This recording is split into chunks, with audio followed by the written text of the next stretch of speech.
Okay. Yeah, we're back. Back to talking about the transhumanist agenda, or the Great Reset as it's now called. Thoughts.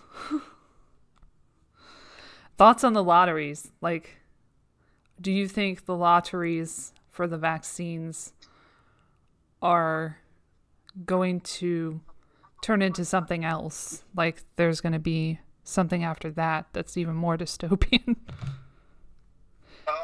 I would like to hope not, but I mean, at this point, I've kind of taken the approach that you can't really rule too much of anything out, and you got to kind of look. I know this is going to sound a little crazy to some people, but some of the most craziest theories, you have to just take it and look at each one of those and examine that to see, is there even a shred of truth in what we're seeing? And I think about a lot of the stuff, which, I mean, I grew up on a lot of the 80s fiction, 90s fiction, and it was always geared towards technology and how it's going to be, the advancement in our life. And then you notice more and more movies, they start talking about the different technology. And if you look a lot more out in Asia, they've been actually working on a lot of that technology for people who have lost limbs. So it's not far-fetched to already see the applications of transhumanism. And then going on to, the brain chip with Elon Musk, I mean, the possibilities are endless. And then not even, I can't forget about, the new trend about the whole biohack thing, where people literally have a chip in them where they monitor whatever their body's doing, how many calories they have, how many negative toxins. That's what they want to do. Like yeah, and so it's everywhere. Like, you already see people doing it on a voluntary level. I mean, you see people doing it with their mortgages, all kind of stuff throughout Europe. So yeah, I already see the applications because people are doing it voluntarily. But where does that go? Like a year ago, we were saying, or even more than a year ago, I was saying, like, so it starts with the masks and then it goes to the vaccine passport thing or microchip, whichever one. But like, that's how it starts. Like, once you capitulate a little bit, then they'll just keep seeing how much you're gonna deal with. And then now it's at the point where there's so many people turning against each other and becoming totally robotic and just doing as they're told by the government. People who wouldn't have done this 2 years ago or a year and a half ago are doing this stupid shit and buying everything they're selling. And it's just very disturbing. It's very much like They Live. Like, that was a documentary, really. It really was. I think it's tough when you're in a country, and there's so many countries that have this problem where it's 24/7, like, propaganda. Now, more than ever, there's just propaganda wherever you go. Get the shot, get the shot, get the shot, get the shot. And, like, if you don't get the shot, you're going to die of COVID. Like, it's just everywhere, and it's really hard to avoid. And eventually, if they see it enough, people who maybe are not as aware of things that are going on are going to be more susceptible to that and lash out at others who don't see it all the time or ignore it. Well, so it's very frustrating. Think about this, Elle. Think about it. Have you ever think about how many times where you've heard this song on the radio, and the first probably 30 times you heard the song, you couldn't stand it, and then after a while, now you're singing this song, which gets on your damn nerves. Yeah, and it's because of that repetitive indoctrination, which you're getting fed over and over and over. Excuse me. Because they know that if we just keep pushing this message out there and not giving any kind of information which is contrary to the narrative to give a balanced perspective, then it's going to take away excuses for people to say why they're not going to take it. And so the questions which are never asked is, okay, well, what is the age range of the people which are actually dying? Can we get some actual numbers? Can we get some figures onto if they had any other ailments? there's no other questions that are being asked at all. No. There's no questions about, okay, are there natural herbal remedies which you could just be using to help boost your immune system? And they never talk about that. None of these things are even talked about in the media. It's just about, okay, masks and let's do a vaccination. And everything has to relate back to a big pharma solution from my perspective. Yeah, I agree. That's what I've seen. I don't watch television, so I only see what my feed tells me, like certain propaganda videos that have been aired. And it's very frustrating to see because it's so transparent when you're used to it so much and you've already become aware of it and kind of like, you know, are able to stop it from entering your brain to that capacity where it makes any difference to you. So you see one thing and you're just like, this is the stupidest shit I've ever seen. And then somebody else will see it and they'll be like, yes, that's right. We should do this. And it's like, who are you? Who? And then you also wonder, like, when you see things online, how many of these people are real, or how many are paid by whomever, or are bots entirely. Like, you don't know who's real and who's not online anymore. So that's more reason to like get out there and talk to people in real life, because that's the only way you're going to get like a consensus of where we're at in society, if it's too late or not. And I don't think it's too late. And also, you know, there's stuff to be said for, you know, YouTube has its issues. Obviously, it's horrible in many ways. Everybody knows it's horrible in many ways. But there is a community of people. There are people who dislike Bill Gates videos or whatever, and they say shit. And I feel really good knowing that there are people who are saying shit that I think that everybody else in this comment section will pretty much agree on the same thing. And that makes me hopeful that people are seeing through all of this shit and are voicing their opinion as long as they are allowed to before the comments get disabled. There's so much that people learn after they've been programmed for so long, and then they're like, oh shit, I was wrong about this and that and the other. Well, yeah, well, maybe you shouldn't have treated these other people like shit who were warning you about things.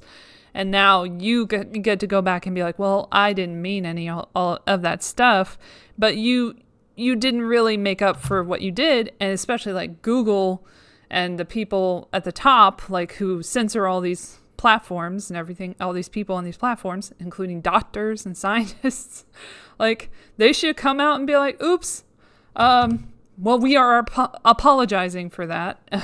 But, you know, they're just so unlikely to do that. But there is some hope in that regard because there have been some whistleblowers. Look at the way the media handles it when they when they screw up on something. Normally, what they'll do is they will run all of their errors on their their 3 a.m. like on the East Coast time slot, say 1 a.m. to 3 a.m. and they'll space them apart and they'll just run them on the little ticker across the bottom. They don't even get on there and really talk about it unless it's one of the individual hosts and they really like put their foot in it. And then like on Twitter, when they have like a shitty tweet that's not true, then they'll just do a correction tweet that won't get half of the audience that tweet got. So it won't even make any difference. And the lie is already out there at that point. So they don't delete their tweets. So if you make a tweet and you're totally full of shit in the tweet, if you're a media organization, you should delete that tweet. You should not correct it. Just retract it from existence because it's going to do more bad than good. That's even if they correct it. I've seen some of them admit that they were wrong, but still leave the tweets up. That happens too. They don't even actually correct it. They want to be right. These bloggers, these journalists, fake journalists that they are for these outlets, want to be right so badly. Even when they're wrong, they have to be right. And that's not good. And that's been going on for a few years now on Twitter and I guess social media in general. Like even during a pandemic, there be different rules for people in front of the camera, which I've talked about ad nauseum lately. But you know, the actors can stand in front of a camera with no mask on and interact like it's no big deal. But the people behind the scenes who are shooting everything have to stay away from each other. They have to wear a mask. It's just different rules for different people. And that's just so we can entertain the masses. We have to continue entertaining people, even during a pandemic, because we got to make money. It's all about money. So that's why I think, like, if something's going on in a grocery store or whatever, and you don't like what's going on with the vaccines and everything, then just boycott it and tell other people to not, that they have the choice. They don't have to go shop at this particular place or go to this particular place when the vaccine passports come out. Then you can, step aside and be like, okay, well, I'm not a customer there. So if enough people did that, or didn't go to these venues, these outside venues where they have vaxxed and unvaxxed people, then they would see where the money's at. It ain't there. And they will act accordingly. And they'll be like, oh, well, you know what? The mask mandate's not that big a deal. And we can go back to the masks or whatever. Or we can just, let's not social distance and let's get back to normal, blah, blah, blah. And we value freedom and whatever they're going to say. But it's all about money in the end. Like, if you take away their money, then they will react. And they usually will react in a very predictable way because they don't want to lose that money. And you are the sheep. So it's important that the sheep not be in a herd. They go elsewhere and they go graze over here or over there. But, not be in a line to the slaughter. Like, that's the part that you play in the whole thing. Is we all have individual power, and we can decide what we're going to do and what we're not going to do individually and make a huge difference. There was a big movement in the 1890s when it became a big thing. Or was it like early, was it before 1890s? I don't remember. Anti-vaccine movement. A society. Anti-vaccination society, yeah. Of America specifically, that was founded in 1879. So it's important, again, that people know their history.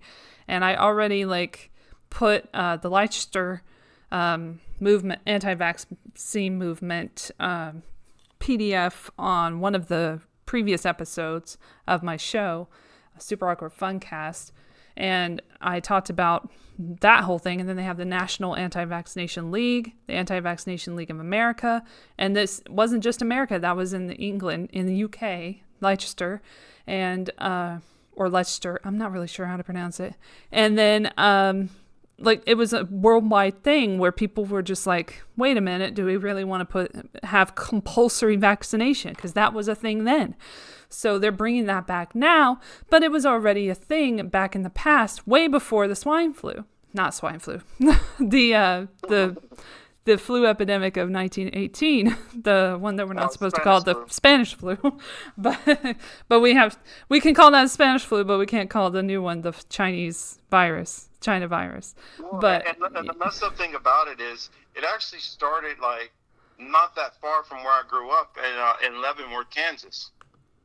So it was a soldier who had it there, and when he got transferred over, to the war fronts in Spain, that's when he starts spreading it over there, and then it got the name the Spanish flu. Yeah, so it's very similar to this as well, because this didn't start in China. A lot of people are saying that it started here at Fort Detrick or somewhere in that area. It could have started here. I mean, it's a theory, but, it just shows how history repeats, that we're having the same conversation that we had back then, I'm sure. Or even if it's the other theory from, it being leaked from the Wuhan, lab, we got to remember, who was that funded by, though? Exactly. It's not just China. The same thing, China was to skirt the laws. Country, it still, has United States hands on it. Exactly. And the National Anti-Vaccination League, it was founded in Britain in 1866. So that was even earlier than the American one. And it was originally under the title Anti-Compulsory Vaccination League, because that was a thing that they were already doing. But in Leicester specifically, or Leicester, I'm not really sure, again, the pronunciation. But in the UK, they had politicians who had power, and they were able to get rid of the compulsory vaccination for everyone. It was like they had exemptions and stuff. So I'm hoping that history will repeat again, and we'll have people standing up and being like, no, this is not okay, when it gets to the vaccine mandate thing, which is already being talked about in so many different businesses in the private sector. But this time they're not going to do it nationally, because they learned from history, and they're like, oh, we don't want to take the blame for that. So we're going to make you guys fight it out with these businesses that were closed forever, and now they have to open up, and they're doing the wrong thing, and now you got to call them on it, and they go out of business, or you don't get your hair cut, or you don't get your food, or whatever. But, somebody's going to get hurt, and it won't be the elites, that's for sure. Not this time. Well, it never is the elites until, like, every couple 100 years, Yeah. So yeah, we won't expand on that thought there, but you all know where we're going. Oh, yeah. And so the Great Reset is coming up, and it's just so obvious what they're doing now. And then I don't know if you know about the quantum dot tattoo thing from Bill Gates or whatever, his funding. It wouldn't be possible without his funding. What's that? I've heard a little bit about it, but please inform me. Oh, they scrubbed that one from the internet, by the way, and I had to find it on archive.org. Fun fact. I don't remember which episode. It was probably something COVID related that I had that one in the sources. But it was from Rice University. I know that much. I remember. And this dude was like thankful so much for the research, for the money given by Gates Foundation. He said it wouldn't be possible without them, for them to develop this quantum dot tattoo, which has, I think, nanotechnology in it. So super creepy. But we're not allowed to talk about that. And he's totally just a good Samaritan philanthropist who hung out with Jeffrey Epstein a few times, but he never went to that island. God damn it. He never went to the island ever. Sure, there it is. Found it. And how long have they known each other and he's never been to the island? Right? Okay, I found the archive.org link. So I'll tell you what it is. Doodly-doodly-doo. It's about vaccinations, so it's relevant. Rice bioengineer reveals dissolving microneedles that also embed fluorescent medical info. So this is right on track with what we're talking about. December 18, 2019. And this is from Rice University, News and Media Relations. You can't get more legit than that. It's not like a regular media outlet. It's the actual university. Keeping track of a child's shots could be so much easier with technology invented by a new Rice University professor and his colleagues. Kevin McHugh and a team at his previous institution, the Massachusetts Institute of Technology, which is so interesting because that's related to Gates as well, because he gave like $5 million or so through Epstein to that university, and then Joy Ito, who was at the head of the media lab, ended up having to resign about that. So that's interesting that would come up. Report in a cover story in Science Translational Medicine on their development of quantum dot tags that fluoresce with information after they're injected as part of a vaccination. The tags are incorporated in only some of the array of sugar-based microneedles on a patch. When the needles dissolve in about 2 minutes, they deliver the vaccine and leave the pattern of tags just under the skin, where they become something like a barcode tattoo. Instead of ink, this highly specific medical record consists of copper-based quantum dots embedded in I don't know why I said that, biocompatible micron scale capsules. Their near-infrared dye is invisible, but the pattern they set can be read and interpreted by a customized smartphone. How interesting. The 2-year project is aimed at the 1.5 million preventable deaths that result from a lack of vaccinations, primarily in developing nations. The Bill and Melinda Gates Foundation came to us and said, "Hey, we have a real problem. Knowing who's vaccinated," said McHugh, who was recruited to join Rice with funding from the Cancer Prevention and Research Institute of Texas. They said, "We go on vaccination campaigns where people get into Hummers, drive to a rural village, set up a tent, and start immunizing people. But they don't always know who's been immunized before and what vaccines are still needed. Parents often don't know their children's vaccination histories," he said. "So our idea was to put the record on the person. This way, later on, people can scan over the area to see what vaccines have been administered and give only the ones still needed." So, not going too deep into that, but that's like where they came in. Hey, you know what? We should do this. You got a good idea there, Bill Gates. Could I have some money? Sure. Oh, man. And the media came out with that like, "I know it's unbelievable, but this is what's happening." So you're supposed to believe everything that happened with Jeffrey Epstein. But once Bill Gates comes into the picture, who actually knew him, you're supposed to be like, "No, he's a good dude. That's fine." Was it in Jeffrey Epstein's house where they had the Bill Clinton, like in the Monica Lewinsky dress? In Manhattan. Oh, yes. Okay, all right. Is it Manhattan? And didn't he have like some kind of creepy like skull arrangement or something in there? Oh, he had all kinds of creepy shit, especially in the West Palm Beach one, because they had like a whole raid that was on YouTube for a while, and then you had to really find it, really try and find it, and then you couldn't find it like as it was before. It was just like a report on Fox News or some shit.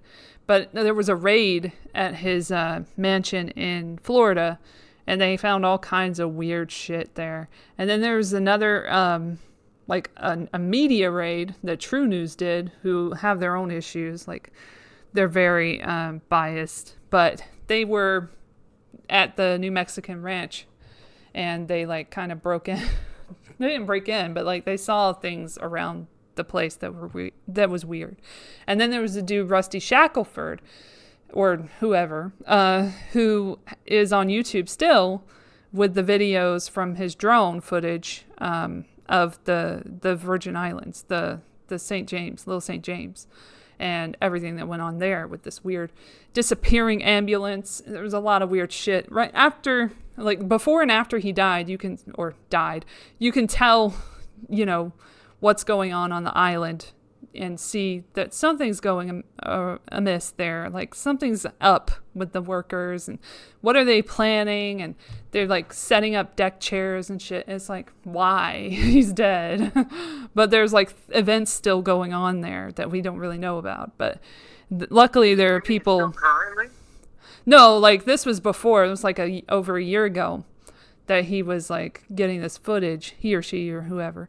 And then they just stopped after a while. But they got the raid after the hurricane. I forgot, Dorian, that hurricane.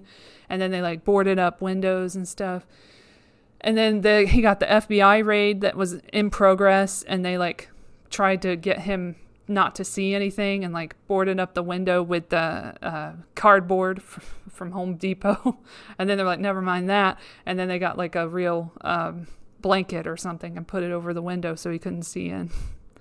So there was some shit going on. They were probably destroying evidence at that point. It was like the NYC people and the FBI on the island. They never raided the New Mexico ranch. And Bill Richardson has never, ever really been taken to task for his relationship with Jeffrey Epstein either, who is from New Mexico. Also, what's interesting that I don't hear a whole lot of people say about, but I just like thought about it for the first time, like an idiot. But, you know, remember when he was like called this billionaire and everything all this time, billionaire financier, blah, blah, blah. Well, after a while, the articles started coming out from these different media outlets saying, you know what, he actually was a multimillionaire. He didn't have billions of dollars, blah, blah, blah. Then he died. So it says here, like if you go to Wikipedia, for example, and the source on Wikipedia would be USA Today, which I kind of thought that was going to be USA Today. That's weird. From private island to private jet, what is billionaire Jeffrey Epstein's net worth? And that's from July 14, 2020. But it says it was $559 million. So he was a billionaire for all this time. Everybody was calling him a billionaire, and then it turns out he was a multimillionaire. So what happened to the money? So I think at one point, I think he was a billionaire, because why would they keep calling him a billionaire over and over and over again? It just doesn't make sense unless it's true. So eventually he had to give more and more money from his account to different people. So I would like to know who has that money. I would like to know if it's possible that someone else has assets of his that we don't even know about. Anyway, fun times. We will prepare for the inevitable, and I think we'll be in a good position because we do talk about things that they don't want us to talk about, and we'll be the thorn in their sides. So I think that's a good place to be. According to the voluntary self-reporting vaccine adverse event reporting system, the VAERS, the rate of myocarditis among adolescents 12 through 17 who received a COVID-19 vaccine was 1.8 per 100,000. For boys, it was 3.2 per 100,000. So it's affecting more men or boys than it is girls. Adolescents 12 and up have been allowed to get the Pfizer-BioNTech vaccine since May 10th. Moderna is authorized only for people 18 and older. And we had a situation where a girl was 15 who was given Moderna, don't know fucking how, and she died. So, just putting that out there. That's in VAERS too. Getting COVID-19 is much more dangerous than the possibility of getting myocarditis, says some other person who works in an immunization field. Like, of course she's going to say that. That's her business. Among vaccinated boys ages 12 through 17, 56 to 69 myocarditis cases might occur for each million second doses of vaccine, she told the committee. Among unvaccinated boys in that age group, getting vaccinated would prevent 5,700. This is stitched together because I had a fucking glitch.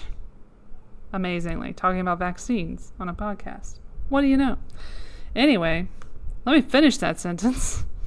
I'll start it over. Among vaccinated boys ages 12 through 17, 56 to 69, myocarditis cases might occur for each million second doses of vaccine, she told the committee. Among unvaccinated boys in that age group, getting vaccinated would prevent 5,700 COVID-19 cases. That, in turn, would prevent 215 hospitalizations, 71 intensive care unit admissions, and 2 deaths, she said. And before I got interrupted by my shitty audacity, you have the audacity to interrupt me? Okay. Program. I was saying how that is something that she just made up because you can't possibly know that that's the case. Since the beginning of the pandemic, 2,767 adolescents and young adults 12 to 29 years old have died from COVID-19. Since April 1st, 316 people in that age range have died.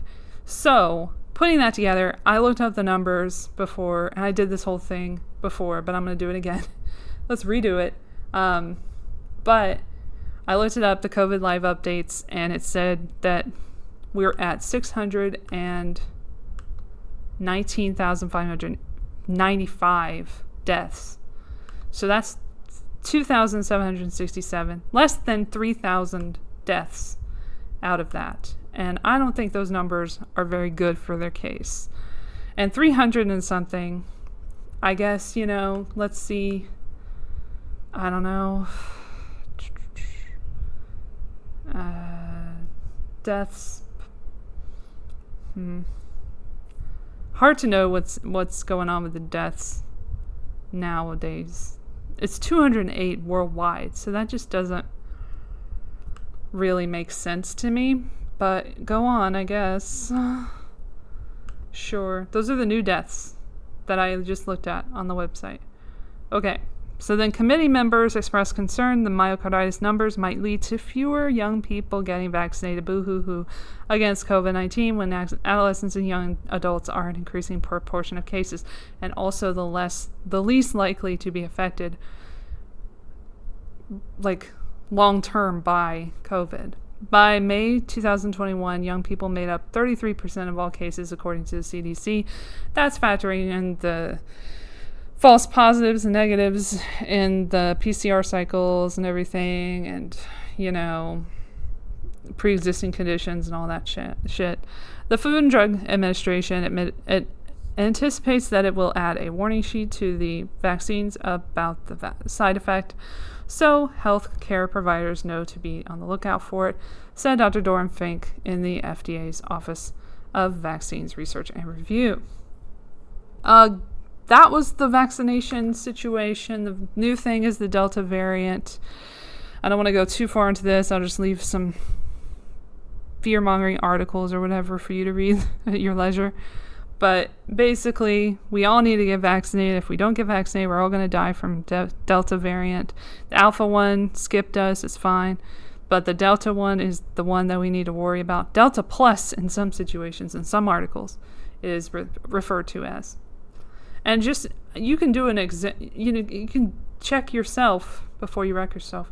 But you can check yourself what you get when you put in the search engine Delta variant. It's all kinds of fear-mongering articles. You just choose one at your leisure. Again. More than 10 million Australians go under lockdown and fight against the Delta variant. They're already using it to lock down Australia again. Australia has been really fucked up throughout these lockdowns, and I feel for them so much because it's worse in Australia, let's be honest, than it is here in the US, especially like California right now. It's not that bad, but they're threatening California too. Like, it's going to get bad. 2 hours ago, Huffington Post said, citing Delta variant, LA County urges residents to wear masks inside again. So we're already talking about that shit again. You just took off your mask. You just went to the store for the first time in months. You're having a good time. Shut the fuck up. You're having a good time. That was a pop-up. And now they're like, okay, well, you have to put on your mask. Is anyone putting on their mask in the press conference room at the White House? No. Is anyone putting on their mask at the party that's coming up for the 4th of July? No. Different rules for different people. We never took off our masks on the bus. We're not allowed to. So I guess reading this article is probably going to piss me off, but we should get some information about it. Officials in LA County on Monday, this is brand new information, urged residents, and again, I was prepared for this. I expected this to happen. I did not get my hopes up on the mask thing. I did not at all. I did not get my hopes up that we weren't going to have the vaccine passport. They're putting that off because they're going to continue the lockdown process and continue to have people comply. Anyway, they urge residents to don masks once more when they are out inside public spaces, citing the rapid spread of the highly transmissible Delta variant of COVID-19 around the nation. How did it get here? We don't ask those questions. How COVID get here? We still don't know. Not 100% sure about it. But I kind of am, but I'm sure a lot of other people are as well, but the government would still have us believe something different.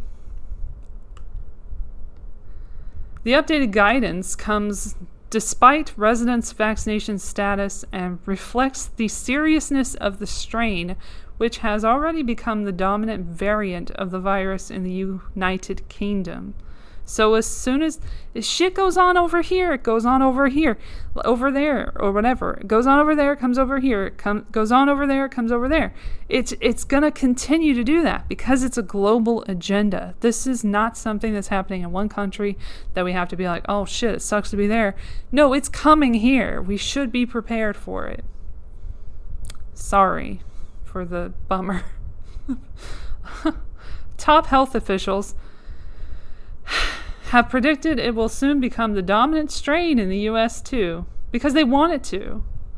The CDC said last week it currently makes up about 20% of newly diagnosed cases, up from 10% just a week prior. I'm going to put it out there. I'm probably going to be vilified for it. I'm a crazy crackpot. But you know what? Maybe the fucking Delta variant comes from the vaccinations. Maybe we'll find that out later, that the virus came from the vaccine this time. Just like in a utopia. But I'm just saying, like, it's a possibility. It's something to think about as a theory. It doesn't mean anything yet.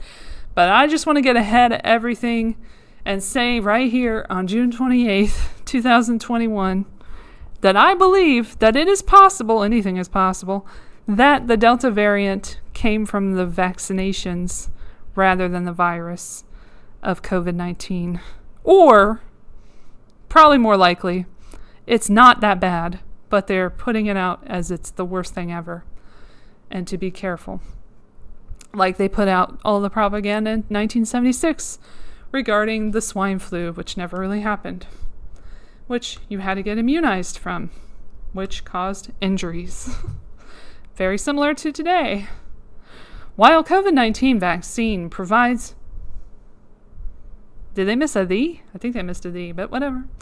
I'm not a reporter. I'm not a writer for Huffington Post. What do I know?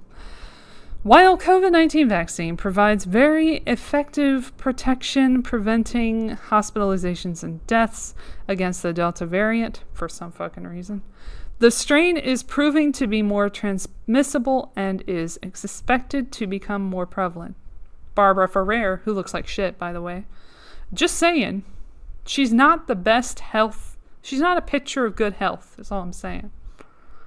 Director of the LA County Department of Public Health said in a statement, mask wearing remains an effective tool for reducing transmission, especially indoors where the virus may be easily spread through inhalation of aerosols emitted by an infected person. Like, no. If you're sick, wear a fucking mask. If you're not, don't.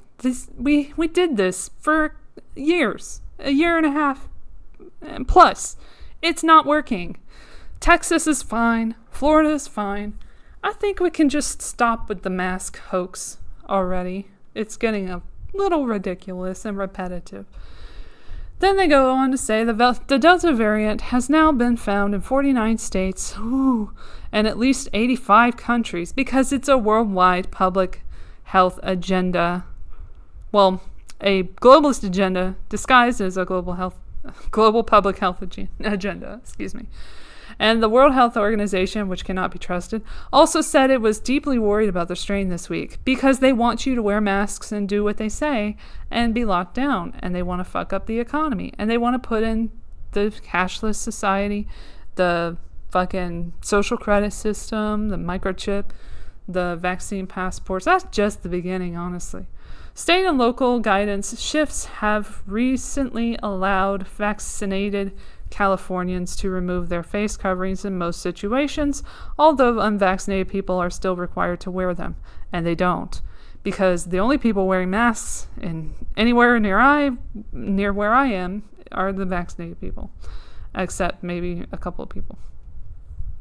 Public health officials noted Monday that fully vaccinated people appear to be well protected from infections with Delta variants, but added that those who have had just one shot are still at high risk. Just under 50% of Californians are fully vaccinated and about 61% have received at least one jab. Why are we using the word jab in the U.S.? My mother gets mad at me if I say jab instead of shot. Funny. They are really going full steam ahead with this Delta variant thing. It's so obvious when you, again, look it up and you'll see article after article after article, scaremongering, fear-mongering, whatever you want to call it. Just like, worry about it, worry about it, worry about it. Everybody worry about this thing. We need you worried again. You're not worried enough. If you aren't fully vaccinated, your mask is one of the most powerful tools you have to protect yourself and other unvaccinated people, said the LA Department of Public Health Monday. This is especially true when you are in an indoor or crowded outdoor space and does not apply to the White House in any way, shape, or form.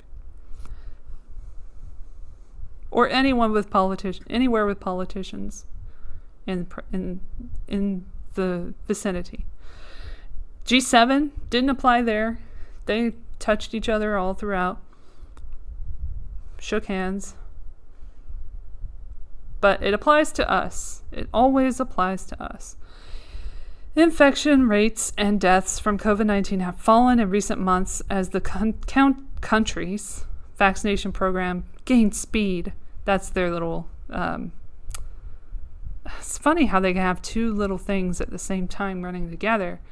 Like, the vaccinations worked, and COVID-19 deaths are down. But the Delta variant, fuck you. You're screwed. Like, at the same time. It's amazing. And people fall for it. That's the sad thing. And almost all of the U.S.'s deaths related to the pandemic are now among unvaccinated people. We're the bad guys. And even, there's no other data there to suggest that maybe it was like pre-existing conditions, as I've said before a million times, or false positives or whatever. The Associated Press reported last week that Anthony Fauci, we couldn't go a whole episode without talking about him, could we? The top infectious diseases expert in the country urged Americans to get vaccinated when he warned the public about the Delta variant earlier this month. The Delta variant is currently the greatest threat in the U.S. to our attempt to eliminate COVID-19. Fauci said at a news briefing last week. We have the tools, so let's use them and crush the outbreak. How about I crush your face? Oh, wait, I'm not allowed to say that. I'll crush the NIAID. I don't know. But I'm so sick of that motherfucker. I'm so sick of him. I'm so sick of Bill Gates, although he's not saying much right now. I'm sick of the CDC. I'm sick of the WHO. They are making me sick. That's the public health crisis we have. These places are making me sick. And you sick. And everyone's sick. I was going to talk about John McAfee getting suicided. Yeah, he got suicided. He died in a jail cell in Spain, Barcelona. But nobody killed him, and don't worry about it. As states in their coronavirus restrictions, very few are creating systems to help businesses verify whether customers have been vaccinated against COVID-19. So that's what he said. Okay, so June 26th is when this article was put out from the Associated Press. Told you I don't feel well. My voice is gone. But this is interesting because Gavin Newsom, our beloved governor in California, had said that it's just, a digital backup of the vaccination card that you would normally get. So don't worry about it. It's fine. It's not the same as a vaccine passport. Don't say that. But this article is saying a little bit different, interestingly enough. Customers wanting to wine, dine, and unwind to live music at the city wineries, flagship restaurant in New York must show proof of a COVID-19 vaccination to get in. But that's not required at most other dining establishments in the city, and it's not necessary at other city winery sites around the U.S. If City Winery tried doing such a thing at its places in Atlanta and Nashville, we would have no business because so many people are basically against it, said CEO Michael Dorf. Across the U.S., many hard-hit businesses eager to return to normal have been reluctant to demand proof of vaccination from customers, and the public and the politicians in many places have made it clear they don't care for the idea. In fact, far more states have banned proof of vaccination policies than have created smartphone-based programs for people to digitally display their vaccination status. That's what I was just talking about. The CDC still recommends masks when dining. That makes no sense.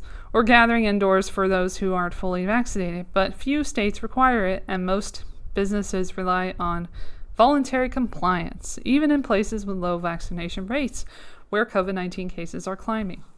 Digital vaccine verification programs could make it easier to enforce safeguards and tamp down new outbreaks. But that only works when you have mass adoption, and mass adoption requires trust, and not going to happen. And actual buy-in with what the state health department is doing, which is not necessarily present in all states, said Alan Butler, executive director of the Electronic Privacy Information Center Epic, yes. A Washington-based nonprofit organization.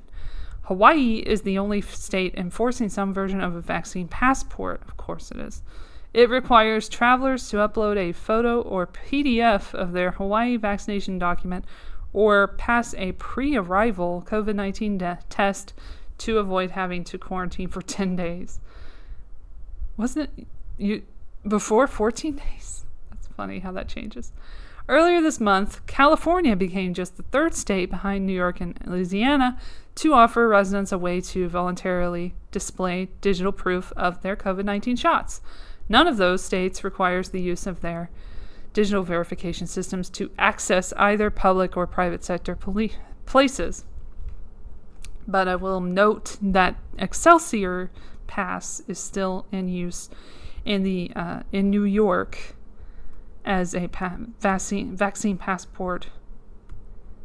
And they say that later on, as a step in reopening, New York in March launched its Excelsior Pass, the first state system to provide digital proof of COVID-19 vaccination or a recent negative test. As of early June, more than 2 million people had gotten the digital pass. Dumbasses. About 1/5 of those who have been vaccinated. Then they go back to the city winery. Most customers bypass the Excelsior Pass and instead show their paper CDC vaccination cards to gain entry, according to Dorff, who said patrons at the 1,000-person capacity venue appreciate going into a bubble of safety, knowing that everyone around them is vaccinated. That's some cultish shit, but okay. So then there's a whole lot of more stuff in there, and then we come back to the end. The California Chamber of Commerce says it welcomes the state's new vaccine verification system as a way for employers to check on their employees. So we need more of that. California regulations require most employees who aren't fully vaccinated to wear masks when dealing with others indoors. Oh, kill everything. Digital vaccine verification allows an employer who really wants to make sure the workplace is vaccinated to require that without having the impossible problem of John says he's vaccinated, but he lost his vaccine card. What do we do? This solves that issue, said Rob Moultrie, a policy advocate at the California Chamber of Commerce. And of course, it's the Commerce Office, yes, because this is all commercial. This is all about money. Everything is about money. That's what I've realized in my lifetime so far, is it all goes back to money. How much money are these vaccine companies making? How much money are these passes companies making? It's a shit ton. They're profiting off of our pain. And are we going to let them? No. Are we going to let them scare us about the Delta variant? No. Am I going to be dead in a month because I said all this shit? Probably. Maybe not. Let's see. I don't know. Anyway, trying to keep it light, but the world does not make it easy, because I kind of woke up today and then I just stayed in bed for a very, very long time, keeping it real. And I didn't get the news until 5:30, and it was not good. It's not a lot of good news going on right now. Most recently, there was a report, I guess we'll do that article first, of the White House announcing that medical staff at the VA would have to get the COVID vaccine. That's fun. I'm sure they're all very excited about that. And it's not even just them. It's a shit ton of places having this happen. But let's read. This is from KALW Public Media, the Bay Area. State employees, healthcare workers required to be vaccinated or test regularly for COVID. So that's how they're going to get you. It's oh, you can not comply if you want, but you're still going to have to do this because you got to jump through some kind of hoop to have a job in the healthcare industry. And this is just one of many of these circumstances that have happened. It's not just the VA. It's federal officials state employees and healthcare workers are going to have to do this. Officials said it's not a pure vaccination mandate, but the requirement will take effect next Monday for state employees and the following week for a broad range of healthcare settings and facilities. It says the vast majority of the state's current cases. Oh, I think this is for, this is for here, California. I went to the wrong article, but yeah, it's happening here. My bad about that. But yeah, it's medical staff at the VA. My bad. So that was fun and awkward. People who choose to remain unvaccinated or cannot verify their vaccination status will be encouraged to wear a medical grade face covering. They'll also be required to test negative for the virus twice a week if they work in a hospital, or once a week if they work in an outpatient care facility like a dentist's office. Also, keep in mind that there was a change at the CDC with the PCR tests, which I've told you a million times are not diagnostic tests. Many people have said this too, like in Clade X with Tara O'Toole. She mentioned that in that exercise. I've spoken about that before. But just gonna let you know, changes to CDC RT-PCR for SARS-CoV-2 testing. Audience: individuals performing COVID-19 testing. Level: laboratory alert.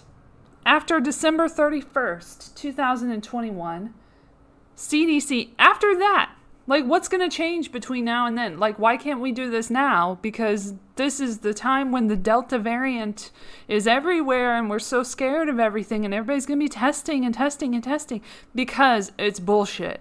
Everything is bullshit. I'm immune to it. I hope you are too. Continuing. CDC will withdraw the request to the U.S. Food and Drug Administration, FDA, for emergency use authorization of the CDC 2019 novel coronavirus real-time RT-PCR diagnostic panel. The assay, first introduced in February 2020, for detection of SARS-CoV-2, the one that they use all the time. Only CDC is providing this advance notice for clinical laboratories to have adequate time to select and implement one of the many FDA authorized alternatives. But, in the meantime, keep using it even though it doesn't work, right? Why not? Let's keep doing that. In preparation for this change, CDC recommends clinical laboratories and testing sites that have been using the CDC's 2019 INCOV RT-PCR assay select and begin their transition to another FDA-authorized COVID-19 test. CDC encourages laboratories to consider adoption of a multiplexed method that can facilitate detection and differentiation of SARS-CoV-2 and influenza viruses. Such assays can facilitate continued testing for both influenza and SARS-CoV-2 and can save both time and resources as we head into influenza season. Laboratories and testing sites should validate and verify their selected assay within their facility before beginning clinical testing. it's crazy when everything that you said was going to happen, it's literally on this podcast, literally, ends up actually happening. My head is so big right now, being right. But being right isn't always the best, because being right about something awful just feels awful, honestly. And I don't like it. But it is what it is. There's nothing we can do about the situation except watch it unfold at the moment. I don't think that's always going to be the case. I think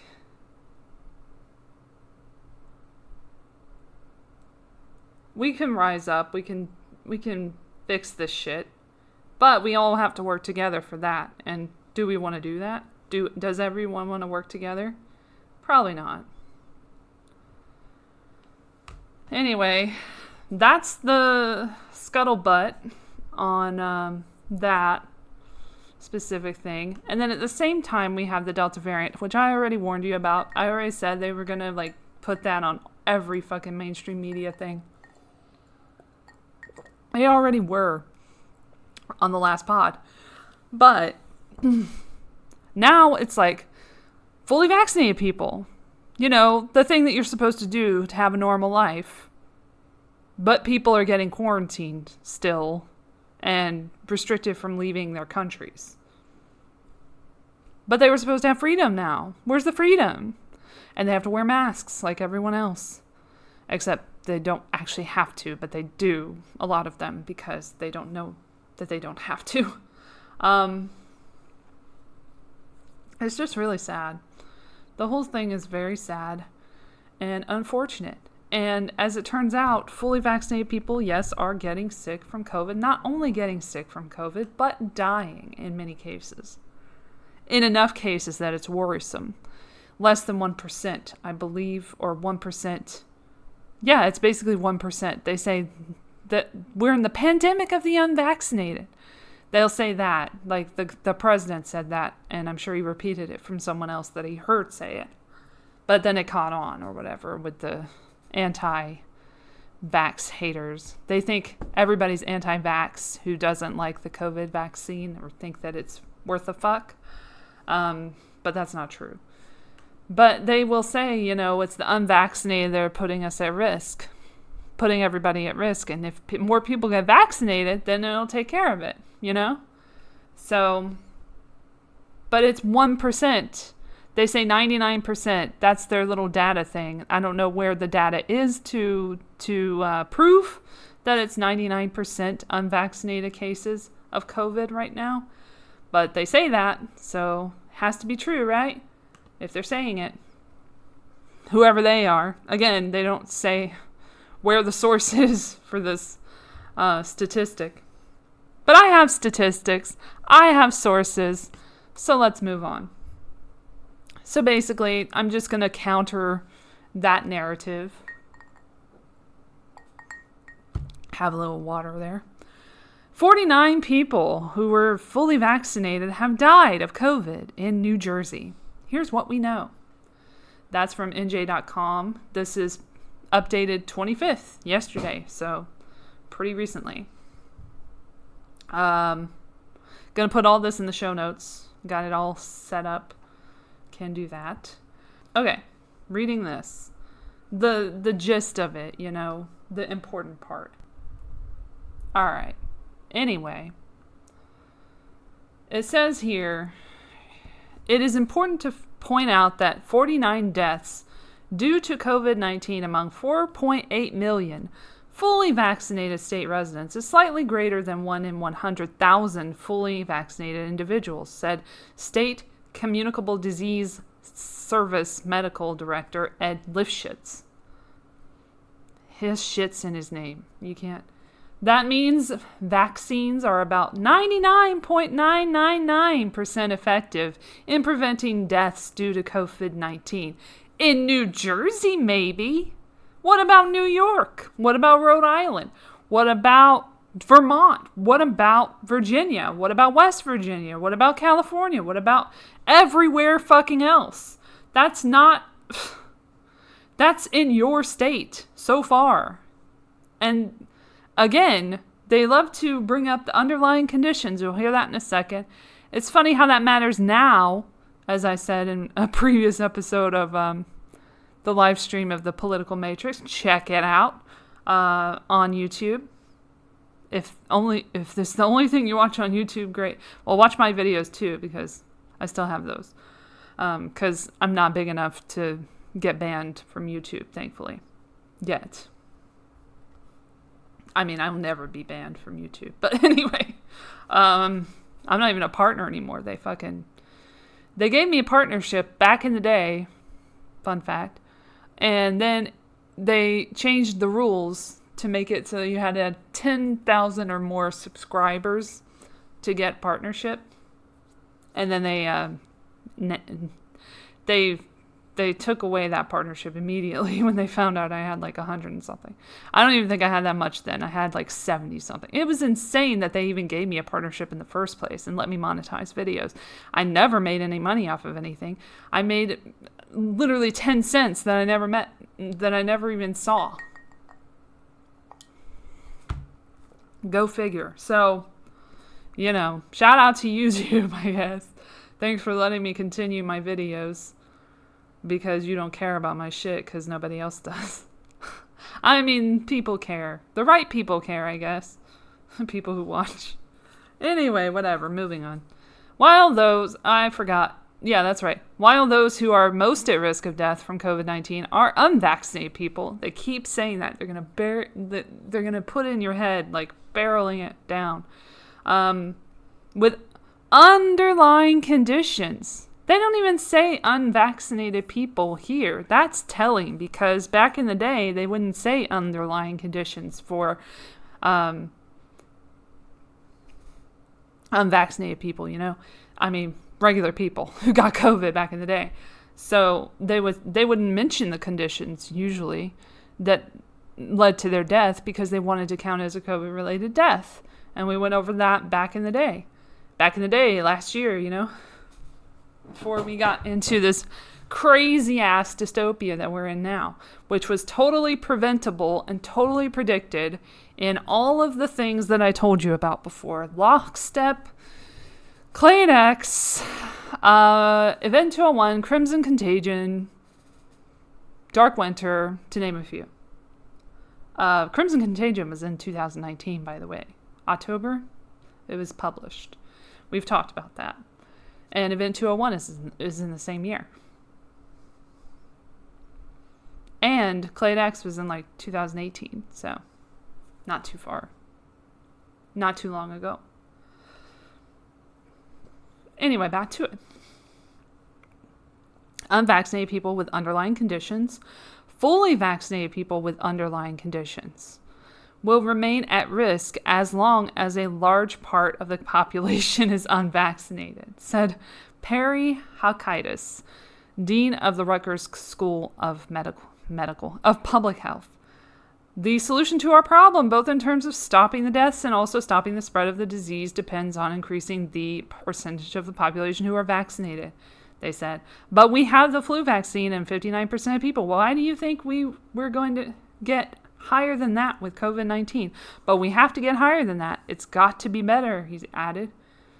And so it just goes on to say that, and then about 70% of the eligible population is vaccinated in New Jersey, ranking about 7th in country, according to CDC data. If more people don't get vaccinations, he said, he expects new restrictions in the months to come because unvaccinated people are placing themselves and all of us at risk.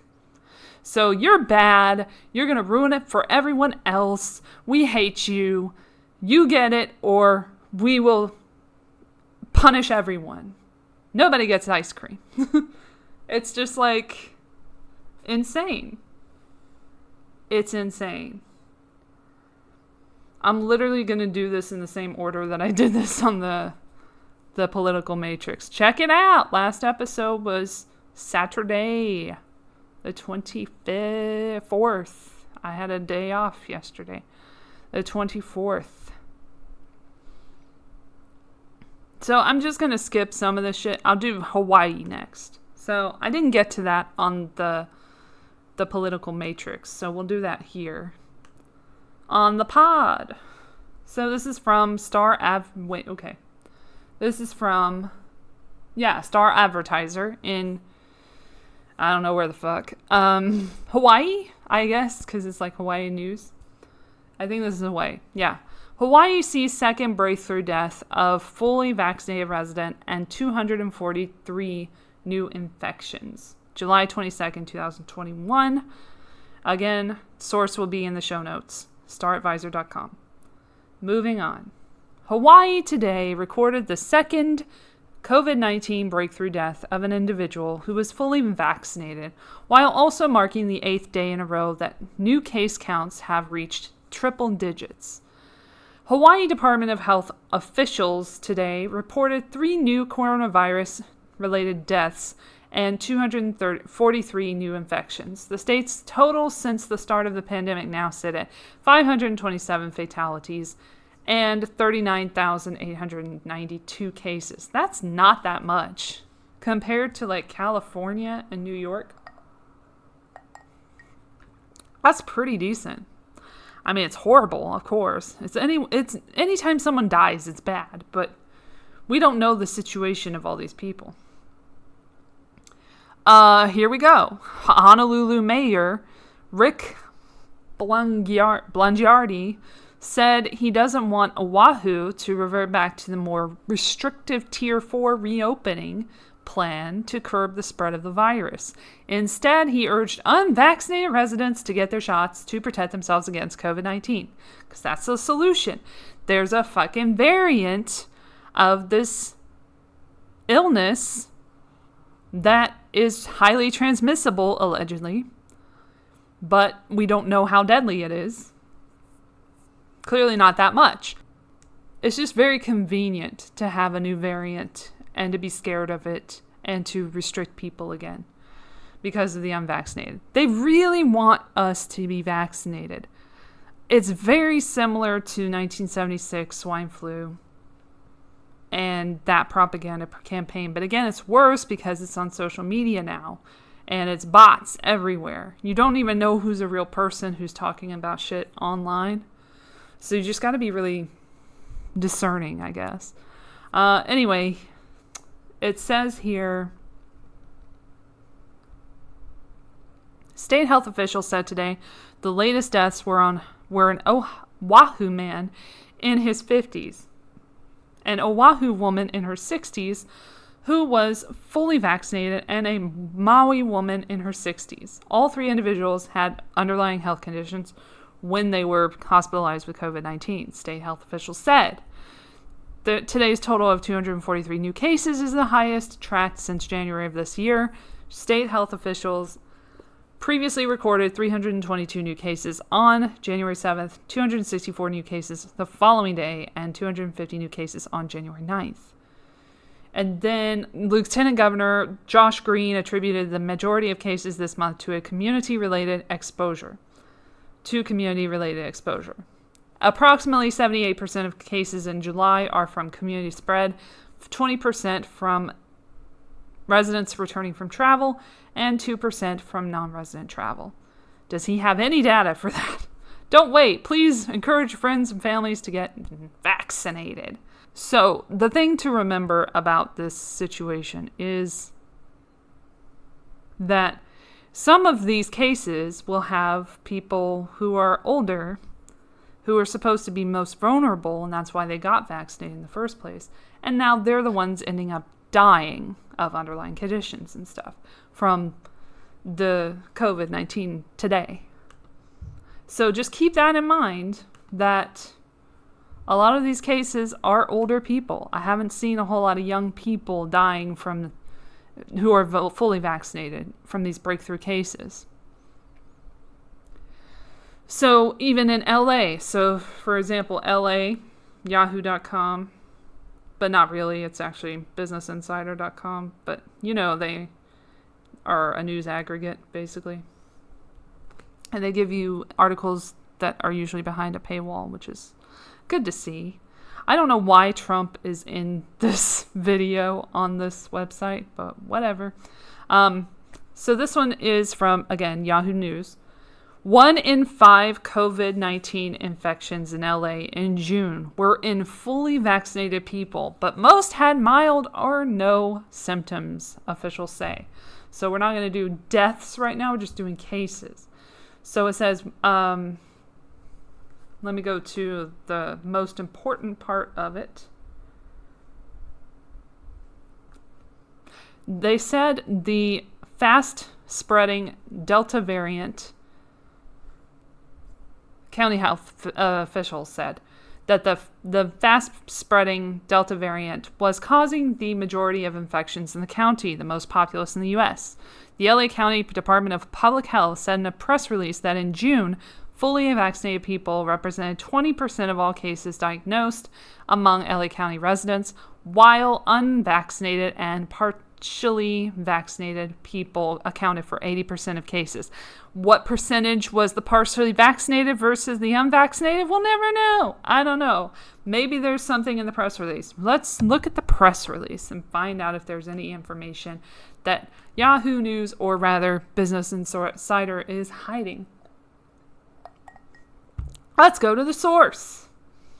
COVID-19 transmission rapidly rise in LA County with Delta variant. Fully vaccinated people remain well protected from severe COVID-19 disease. Oh, that's good. 2,767 new confirmed cases of COVID-19 in LA County and 13 new deaths. We can handle that. That's fine. Says public health. 88% of LA County seniors 65 and older, 65 and over, 70% of residents 16 and over, and 69% of residents 12 and over have received one dose of vaccine, including 39% of LA County teens between the ages of 12 and 17. Of the nearly 10.3 million LA County residents, including those who are not yet eligible for the vaccine, 52% are fully vaccinated, and 59% have received at least one dose. As more people, propaganda. Public health estimates if the 52% of county residents that are fully vaccinated were not vaccinated, the amount of new cases would perhaps be, there's no way to know that for sure. Among the more than 4.8 million fully vaccinated people in LA County, public health identified 6,520 people who tested positive for a COVID-19 infection, contracted more than 2 weeks after they were fully vaccinated. This is an increase of 58% from the approximately 4,100 post-vaccination cases detected last week. This translates to 0.13% of fully vaccinated people who have tested positive, up from last week's 0.9%. So it is getting 0.09%. But that's interesting to think about because it's rising, no? That indicates a pattern. And if it goes to the next level, then it would be probably 20%, 0.20%, and then higher and higher. But keep getting vaccinated, right? The rise in hospitalizations among fully vaccinated people was much smaller, from 213 to 287, from 0.0045% to 0.0059% of all fully vaccinated people. That still rose. And deaths in this group also increased less dramatically, from 26 to 30. Still an increase. Again, with the increase of vaccinations from 0.0005% to 0.0006%. Again, still increasing. Just like the deaths would be increasing. Of the 13 new deaths reported today, 8 people that passed away were over the age of 80. 80! Most of them were over 80. I'm telling you, this is bullshit. They've implemented a new mask mandate again, just as I expected. I don't care about it. I went to Best Buy and Target without a mask, and only got approached once, and then they left, and then I left. So by the time they had approached me, I was going to leave anyway. And then I went to Target, and I got nothing. But I just wanted batteries, and then I went to get those, and then it was no big deal. I don't think people give a shit anymore about the mask thing. They're really sick of wearing them. And now you're telling them to wear them again. For this reason. Because all the unvaccinated are making it worse for the vaccinated. In their view. Anyway, past the 80-year-olds, the 8 people out of 13, last I checked, that's a majority. I'm not great at maths, at arithmetic, but 13 minus 8 is 5. That leaves 5 people. What'd they have? Let's find out. One person who passed was between the ages of 65 and 79. We don't know how exactly old they are, but that's the range. And then 2 people who passed were between the ages of 50 and 64. Again, we don't know their underlying conditions. It doesn't matter in this case. And 2 people who passed were between the ages of 30 and 49. That's 2 out of 13. To date, Public Health identified 1,276,137 positive cases of COVID-19 across all areas of LA County, and keep that in mind that they're using PCR tests usually for this number. So we don't even know if that's true. Ha! How convenient. And a total of 24,607 deaths, which may or may not be COVID related. Testing results are available for more than 7,213,000 individuals, with 16% of people testing positive. Because so many people are getting the test that, if you don't need a test to know you have COVID. I'm telling you from experience.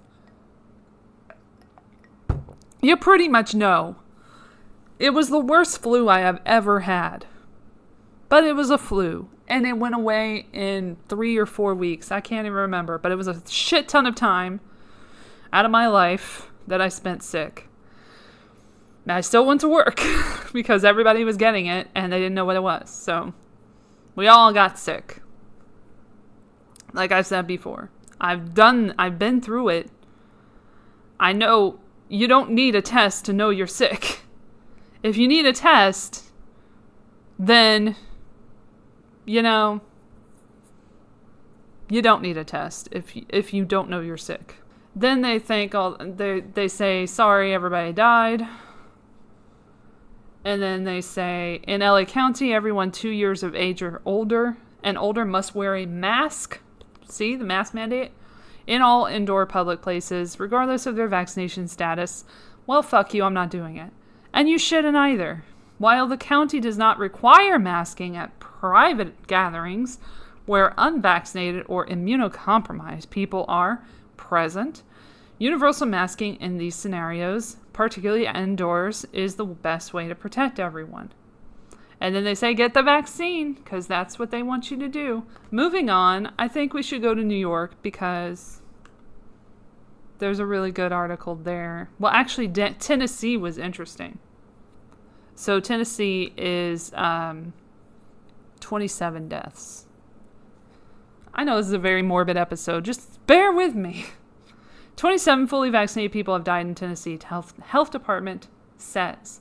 Fox 17, WZTV, Nashville. These are among the state's more than 1,000 breakthrough cases. These are cases in which fully vaccinated people have contracted the virus. Data is sent to the CDC, TDH Commissioner, Tennessee Department of Public Health Commissioner, Dr. Lisa Piercy said Friday, this is from, by the way, July 23rd. Keep that in mind. Said Friday, more than 24 deaths since May 1st and 195 hospitalizations are among breakthrough cases. Including dates before May 1st, there have been more than 1,000 breakthrough COVID-19 cases, the state reports. Dr. Piercy said more than half of the breakthrough cases are those 60 and older, And of that group, they're most likely to have breakthrough cases, but most have not had severe illness. According to the CDC, any presumed infection by SARS-CoV-2, that is, any positive coronavirus test, if it's detected more than 2 weeks after someone receives the final dose of a COVID-19 vaccine, but infections can come with or without symptoms, making the term imprecise. Shelby County is reporting 458 breakthrough cases and 2 deaths. Breakthrough cases in the Delta variant, a highly infectious COVID-19 strain, have heightened concerns recently when it comes to COVID-19. Yeah, because the media keeps lying about it. Metro Health confirms the Delta variant is present in Nashville and is urging residents to get vaccinated. But this gets better because now we're in CBS Boston for WBZ. Moving right along. And we got Massachusetts has now reported more than 5,000 breakthrough COVID infections and 80 deaths. More than 5,000 breakthrough COVID infections have been reported in Massachusetts, according to the latest Department of Public Health data. But the rate of fully vaccinated people ending up in the hospital remains low. A total of 5,166 breakthrough cases have been reported through July 17th, resulting in 80 deaths. A week ago, there were 4,450 cases and 79 deaths reported among fully vaccinated people. So only one person died. That's fine. Only 0.1% of the more than 4.3 million fully vaccinated population has tested positive, and an overwhelming majority of those have not had to be hospitalized. There have been 329 total hospitalizations for patients with breakthrough cases.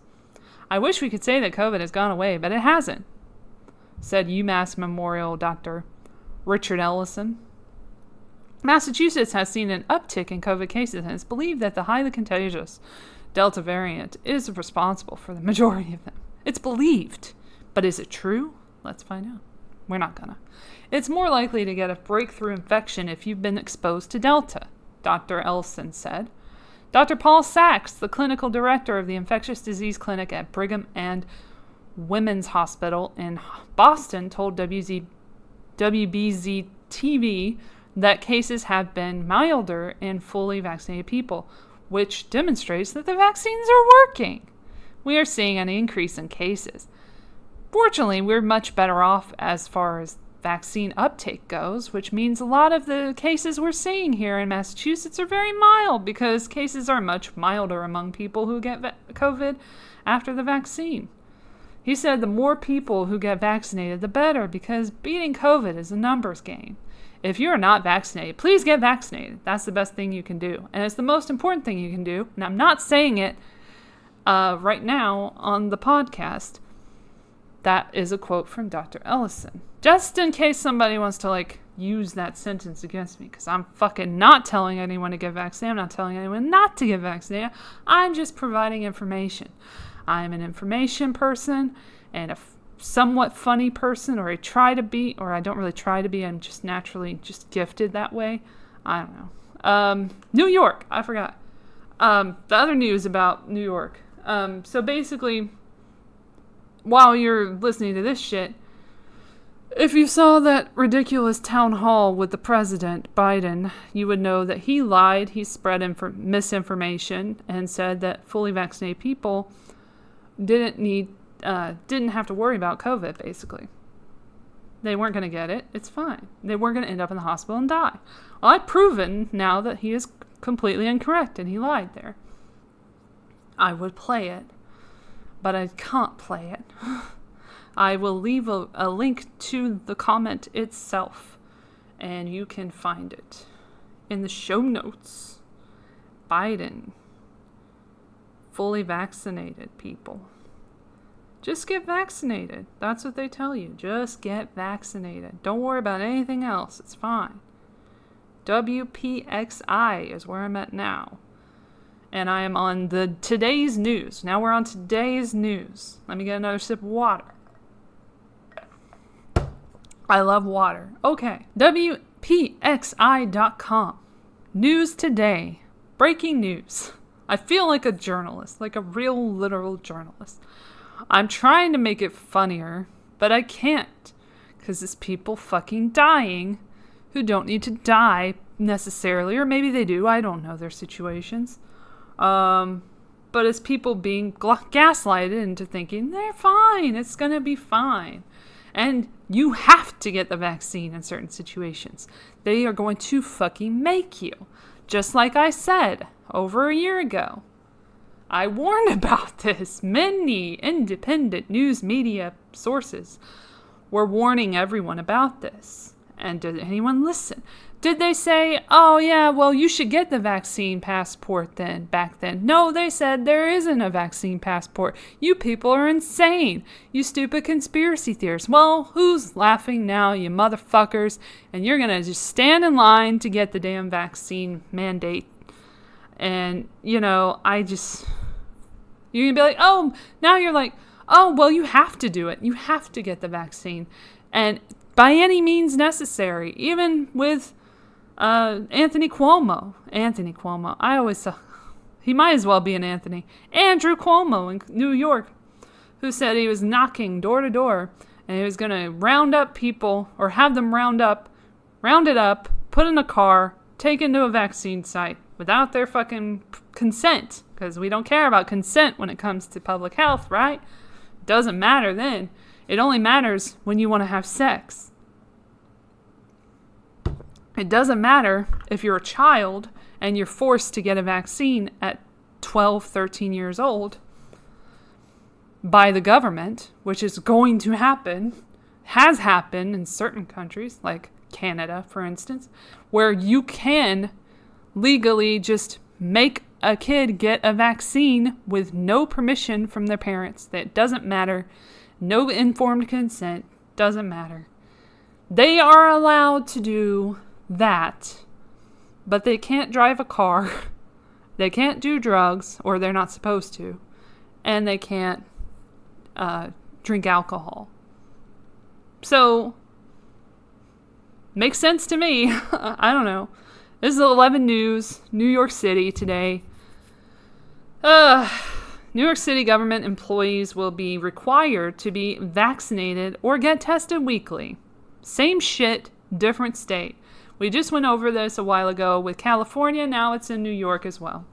Okay, New York City. Government employees in New York City will be required to get vaccinated against COVID-19 or to submit to weekly testing as the highly transmissible. They can't stop saying that. It's everywhere. Delta variant. And this Delta variant just spread everywhere, just out of nowhere. Like, all of a sudden, it's in every state. How convenient, you know? Ugh.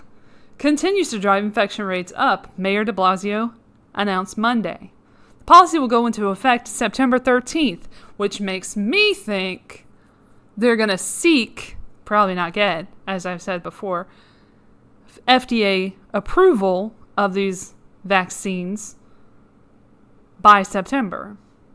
But I have already read that in January 2022, that's like the latest they expect grant approval.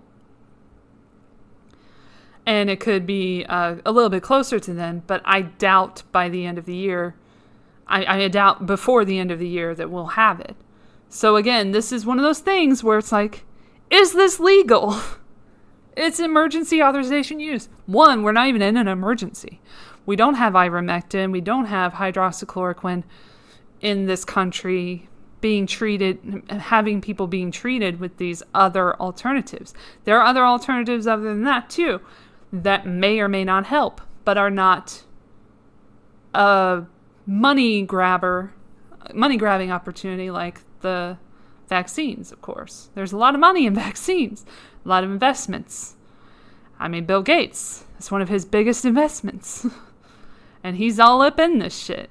COVAX, Gavi, CEPI, all that shit. I've already said. Bill and Melinda Gates Foundation, Jeffrey Epstein, eugenics, you name it. So anyway, the policy will go into effect September 13th. On the first full day Students are set to return to classrooms in the city. This means everybody, he said Monday at a news conference. This means obviously everyone who works in our schools, our educators and staff. It means the NYPD, the FDNY. It means all city agencies. It means people who work in offices and people who work on the front line. Everyone. Because September is when the rubber hits the road, and this is when we have to make the difference. This is insane. This is insane. It says the effort is aimed at encouraging. That's going to encourage people? Okay. I'll make you do it. If you don't fucking do it, I'll make you. More people across the city to get vaccinated. Health officials said that as of Monday, about 71% of New York City's adults had gotten at least one dose of the available COVID-19 vaccines, including 54% of the total population that has so far been fully vaccinated. Nationwide, 69% of all adults had received at least one vaccine dose as of Sunday, according to data from the CDC. About 50% of the total U.S. population has been fully vaccinated. How convenient. 50% versus 50%. 50% fully vaccinated, 50% unvaccinated. How fucking interesting that you could pit both of them against each other in such an interesting way. This is about our recovery, he said Monday. This is about what we need to do to bring back New York City. This is about keeping people safe. This is about making sure our families get through COVID okay. This is about bringing back jobs. You name it. This is about fascism. This is about totalitarianism. This is about authoritarianism. This is about the dumbest shit I've ever heard. Oh, Walensky from CDC, the new director, Dr. Rochelle Walensky, said this is becoming a pandemic of the unvaccinated. We are seeing outbreaks of cases in parts of the country that have low vaccination coverage because unvaccinated people are at risk and communities that are fully vaccinated are generally failing well. Generally, sure, Jan. Anyway, are you fucking kidding me? You're not. None of this is a joke. This is just totally serious bullshit. And there's more. Concord. As new cases of COVID-19 continue to grow slowly in the state, Governor Chris Sununu and his top health staff returned to the podium for a live televised press conference Thursday to give residents an update and to urge all those who have not been fully vaccinated to do so. But he said the state is under no state of emergency anymore, and he does not anticipate any future statewide return to a mask mandate.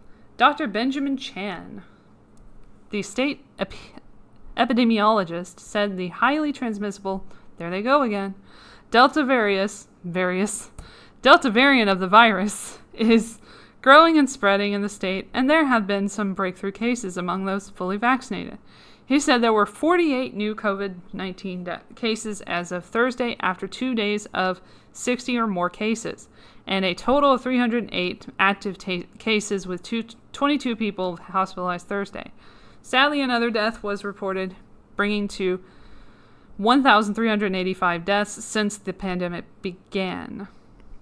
There have been 10 deaths and 505 breakthrough cases of COVID-19 since February 1, among those who have been fully vaccinated, officials said.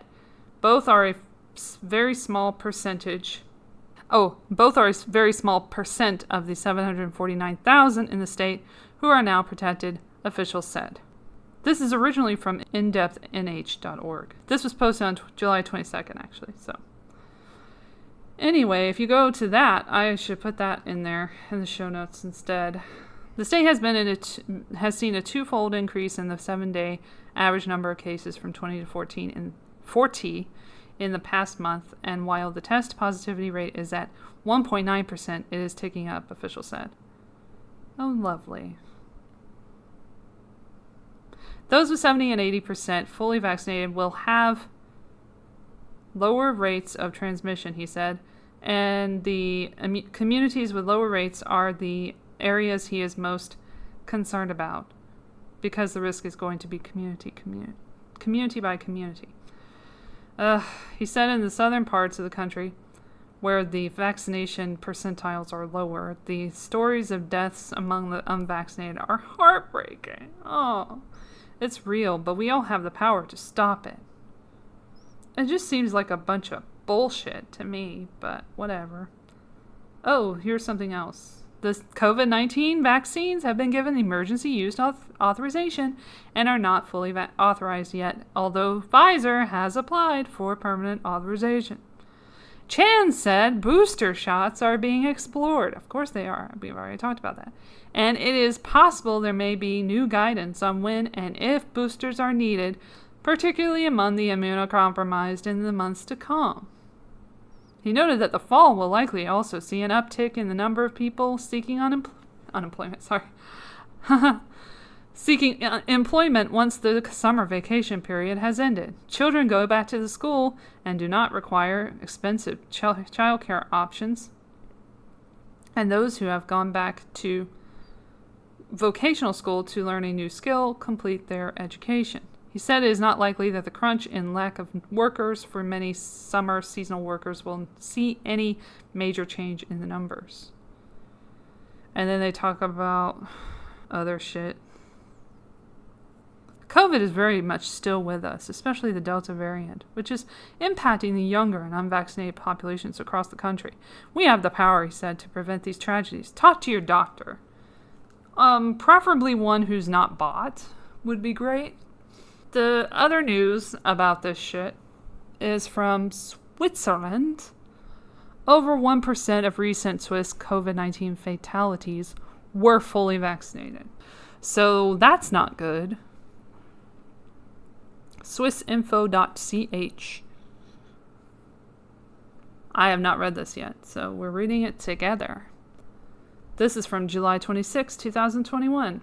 Of the 1,100 people killed by the coronavirus in Switzerland since the end of January, 18 had received both doses of the vaccine. The numbers that were first published in 20 Minuten were confirmed by the Federal Office of Public Health on Monday. In total, 362 fully vaccinated people were infected, and 86 of them had to be hospitalized. The FOPH believes that these numbers are probably an underestimate because many people who were infected despite being vaccinated have not been registered. Even if the real figure is probably higher, it is within the expected range according to the FOPH.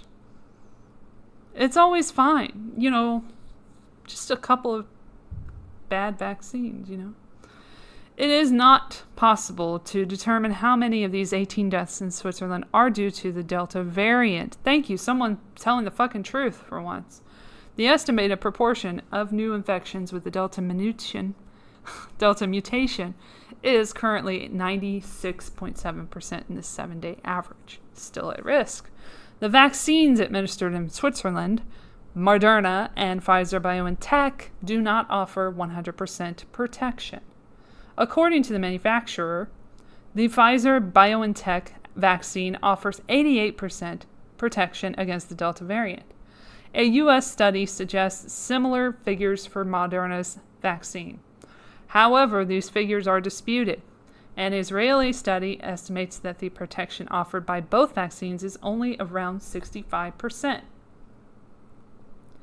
Currently, a little over 4.8 million of 8.6 million Swiss residents have been fully vaccinated. If the 88% protection against the coronavirus claimed by the manufacturers is correct, more than 570,000 can potentially be reinfected despite receiving 2 doses of vaccine. The figure is triple if the Israeli study, citing an efficacy of 65%, is used as a reference. The FOPH considers that 2 doses of messenger RNA vaccine offer good protection against the current variants of the virus.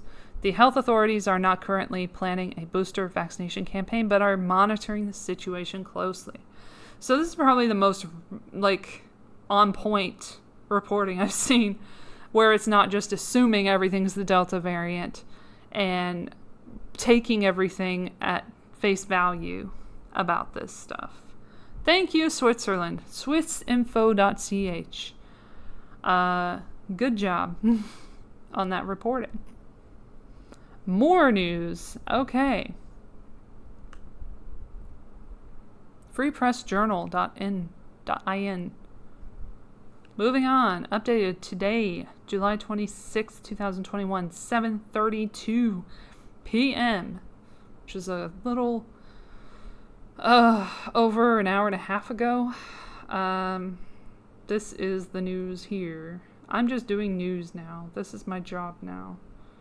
Because news won't do the news. I have to do it. We all have to do it. It's our burden to bear. Anywho, COVID-19 growing evidence shows Delta variant is infecting fully vaccinated people. It is. While there are various range of COVID-19 variants, the Delta variant is the fastest, fittest, and most formidable version of the coronavirus. And as many countries, cities plan to resume activities, virologists and epidemiologists have already cautioned of the next wave of pandemic, because that's what they want. We gotta have a new wave. New wave. It's not just a genre from the 80s anymore. Probably 70s as well.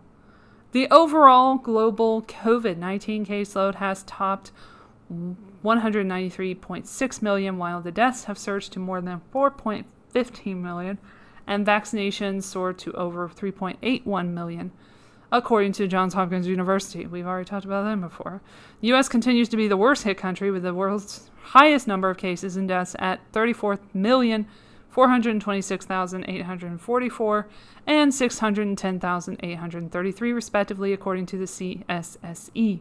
In terms of infections, India follows in the second place with 31,332,159 cases.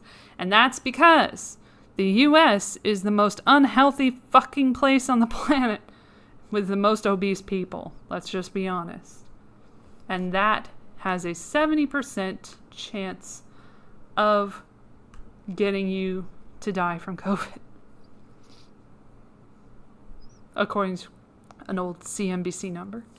According to top COVID-19 experts, vaccine protection remains very strong against severe infections and hospitalizations caused by any version of the coronavirus, and those most at risk are still the unvaccinated. It's our fucking fault. It's not my fault. It's their fucking fault. They're the enemy.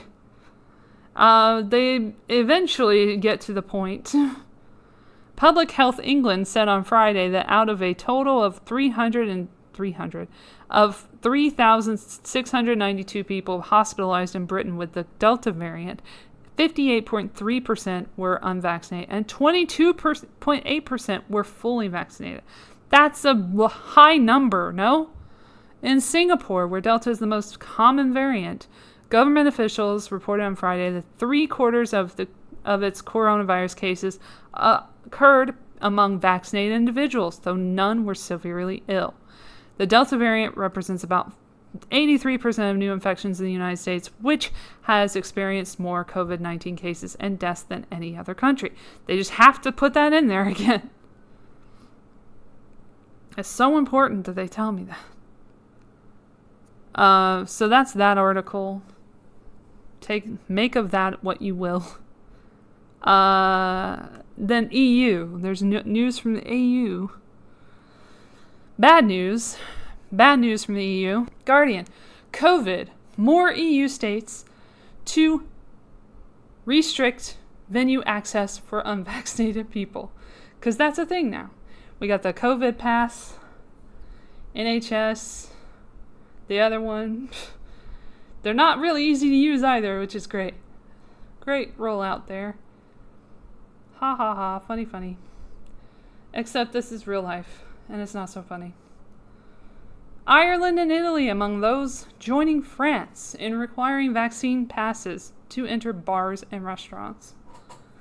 An increasing number of European governments are planning to prevent unvaccinated people from being able to attend hospitality venues such as bars and restaurants this summer, as Emmanuel Macron, who's being protested against right now, celebrates the fruits of the recent announcement of the policy in France.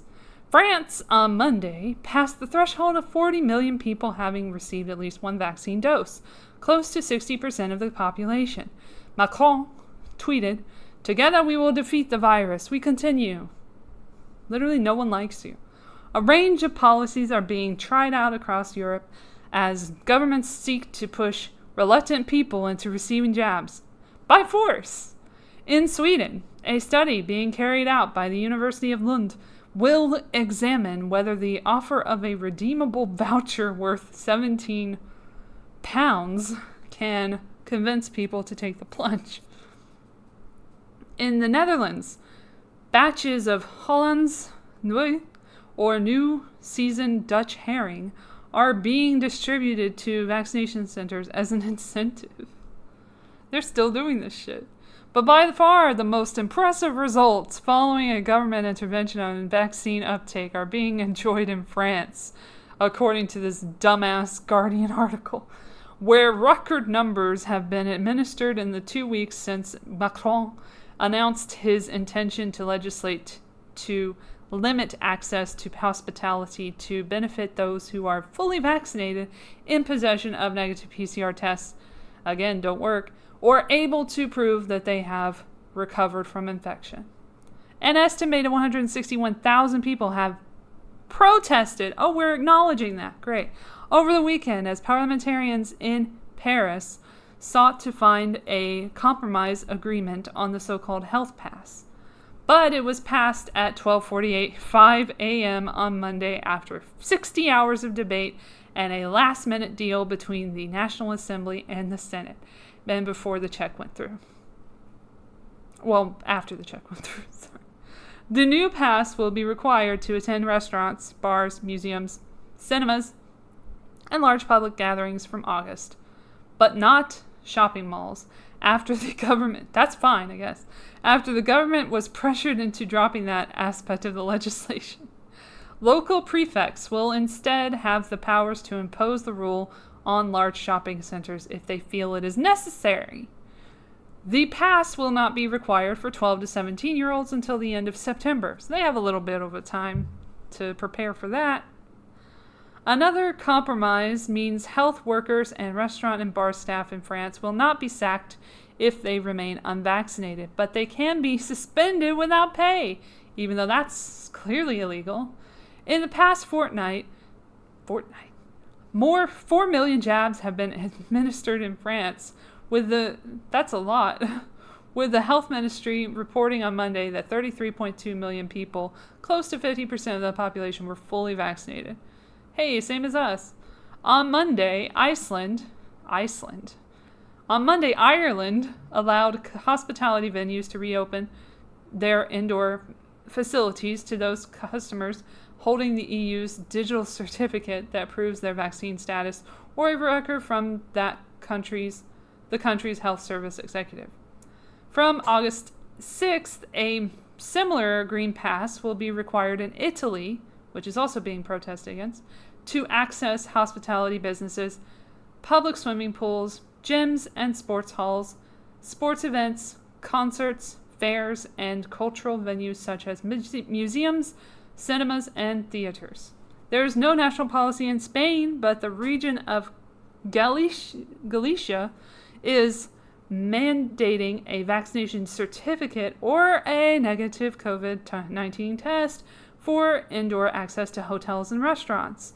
In Belgium, access to outdoor events with more than 1,500 people will be limited from August 13th to those carrying a vaccine certificate.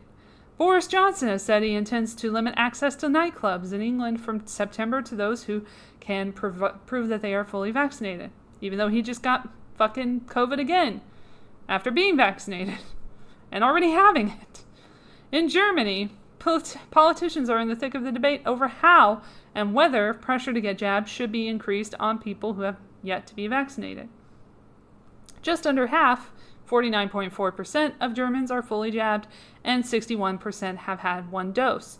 But the vaccine campaign has slowed down over recent weeks, with reports of many having missed appointments for second jabs in order to go on holiday, leading experts to warn that herd immunity is nowhere near being reached. At the weekend, Helge Braun, the chief of staff of the Chancellor, Angela Merkel, suggested those not vaccinated should not be directly penalized, but that people who were should have distinct advantages, kind of like someone else on CNN. He told the Bild am Sonntag newspaper unvaccinated people should be obliged to reduce their contacts, and that for them, visits to restaurants, cinemas, and stadiums should be restricted because of the high risk. Wading into what is inevitably going to be a leading issue in the run-up to September's federal election, Armin Laschet, the leading candidate for the Christian Democrats, yes, that's a thing, spoke out against making vaccines obligatory. Obliging people to get a vaccine is not something I can go along with, he said in a television interview. And neither can I support the idea of indirectly pressuring people to get a jab. Pressurizing people to get a jab.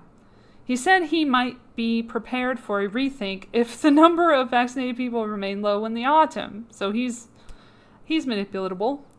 Meanwhile, Markus Söder, the leader of Bavaria, suggested increasing pressure on unvaccinated people by obliging them to pay for tests to prove their COVID status, which are currently free.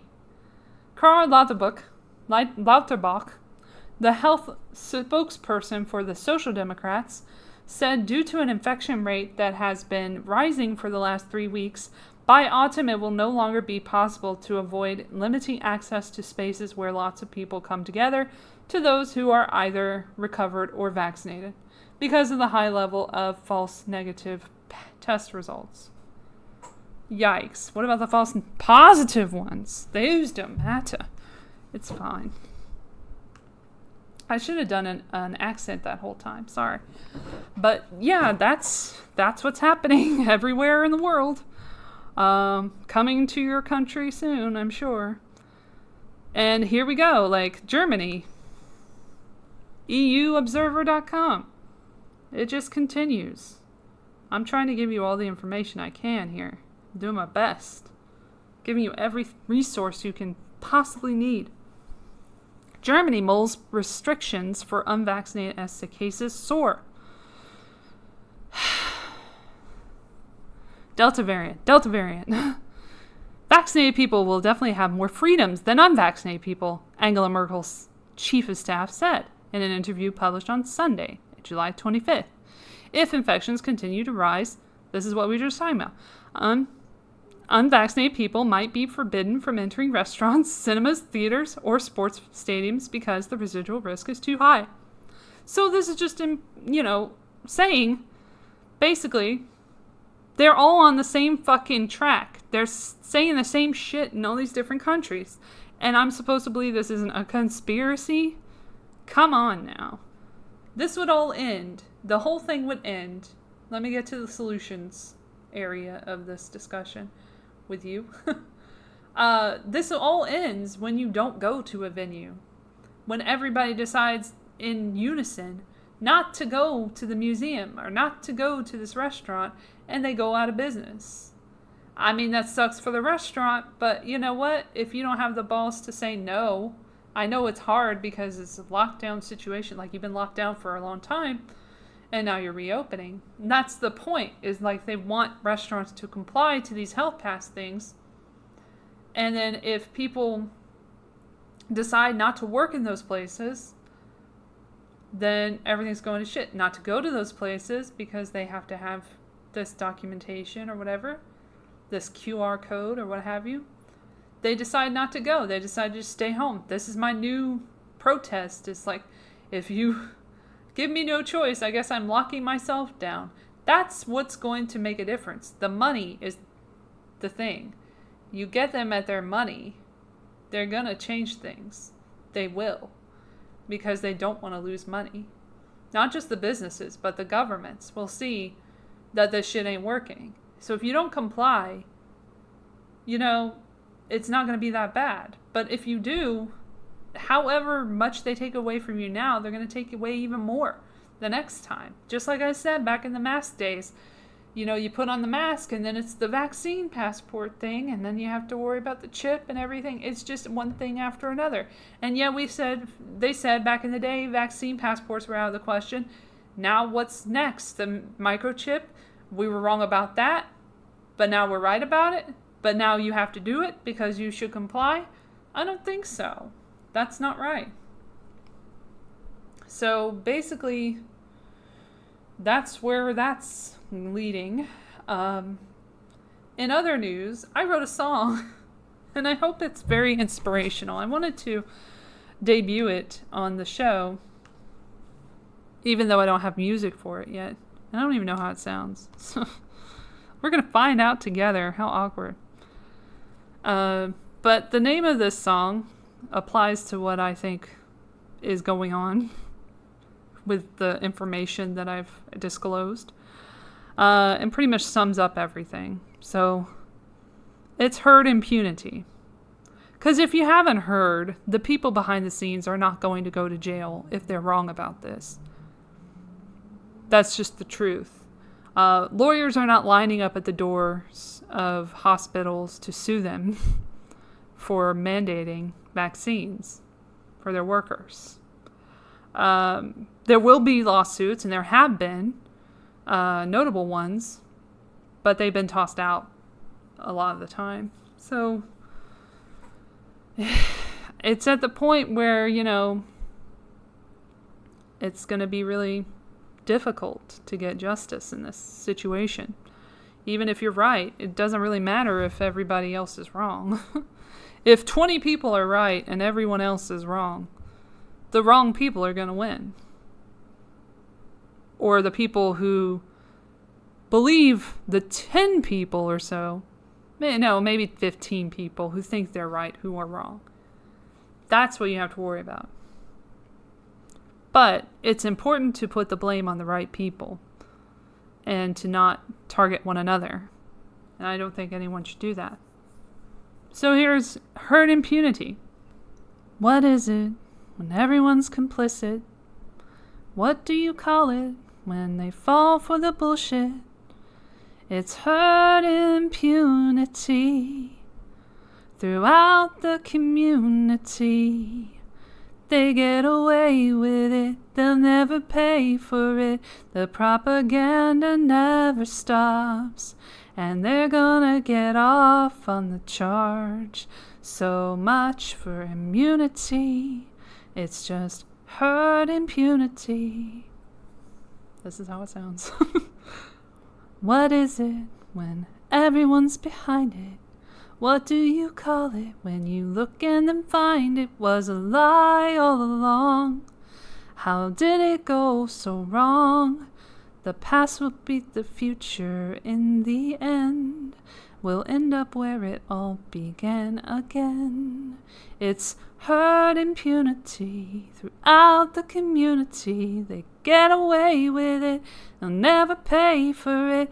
The propaganda never stops, and they're gonna get off on the charge. So much for immunity, it's just herd impunity. It's going down now, and there's no way out. The end is here. It happened over a year ago. I just thought you should know. The TV is falling from the window. The truth will out in one final blow. It's herd impunity throughout the community. They get away with it, they'll never pay for it. The propaganda never stops, and they're gonna get off on the charge. So much for immunity, it's just herd impunity. Herd impunity. Everyone escapes the hell they create. What's done is done, one by one. The next best thing is an awakening. Let the world sing as the flames they conspire to make lead them to their dark fate. Don't hesitate. No more herd impunity. That's the first time I've ever sung that song. I hope it wasn't horrible to you. Might put a couple clips in here of Joe Biden saying he wasn't going to get the fucking vaccine before it was cool. And said that it was Trump's vaccine, so he wanted to see if the scientists would let him do it. And then also VP Harris, Kamala Harris, whatever her fucking name is, said that if Trump was telling her to do it, she wasn't going to get the vaccine. Cut to December when she got the vaccine. Allegedly. Allegedly, for sure. But now these are the people in charge telling us that we have to get the vaccine that they didn't trust in the first place because of partisan political reasons. And they're accusing the unvaccinated for being partisan and political now, and right-wingers and Trump supporters. And that's bullshit. And I have proven that. I have proven it so many times that that is not what it is. That is a narrative.